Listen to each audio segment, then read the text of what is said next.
family is important, and that no matter what kind of scenarios happen in life, you know, we can move forward as a family. I know I argue with my brothers and sisters, you know, as everybody does. I mean, I think their scale is on massive scale, but I would hope that they can see past it at some point. I don't think it's going to happen now. I think it's going to be a while before they actually come back together as brothers and get past everything. And I gather Harry is now isolating in Frogmore Cottage, is that right? Yeah. Oh, he would have to be. Yeah, so he's in the country now. He's in the country. He's isolating in Frogmore Cottage until a few hours before the ceremony on Thursday at Kensington Palace. So there's no time for reconciliation there. And I don't think it'll ever happen again. And that's not just me giving my, you know, man on the street opinion. Robert Lacey is a great royal author, written a book called Brother to Brother, okay, about the two princes. He writes off any chances of them ever reconciling again because the amount of bitterness that went on when they were both in Kensington Palace. Why Harry's friends say Meghan can be a 500% nightmare, you know. Things like it would be misleading to suggest the royals have more sympathy for Harry than Meghan right now. According to one source, before opera there was some sympathy for Harry, but he now has done too much damage.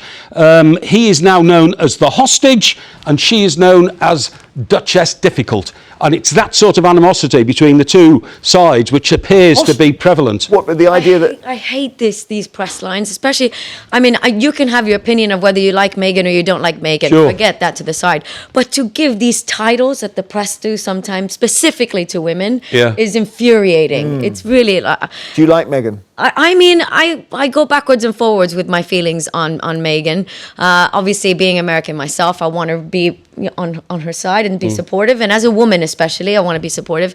But I wouldn't agree with a lot of the things that she's done. I would have handled things slightly differently if I was in her position. But the way that they slander her in the press is a little bit too far. It's like one of those big Second World War guns, and it's just pounding her, Mike. And it's just shell after shell after shell. Robert Lacey says in his book, by the way, William and Kate were often accused of elbowing out the Sussexes, and what he insinuates is that actually Kate, which has not been reported very widely, was in fact quite jealous of Meghan in the early days of Meghan arriving at Kensington Palace because of the, you know, the huge bubble of publicity around her and the glamour she brought. She was a former actress. They compared her to Diana even at some points, right at the beginning when she first came over, and a lot of people were saying that she brought that same kind of light and joy and glamour that Diana would bring back in the day. But, you know, I don't know. Again, it's the press putting women against women. They love to do that. Yeah. They love to do that. They don't do that for men nearly. But something's up between the two brothers, there's no question. They've even said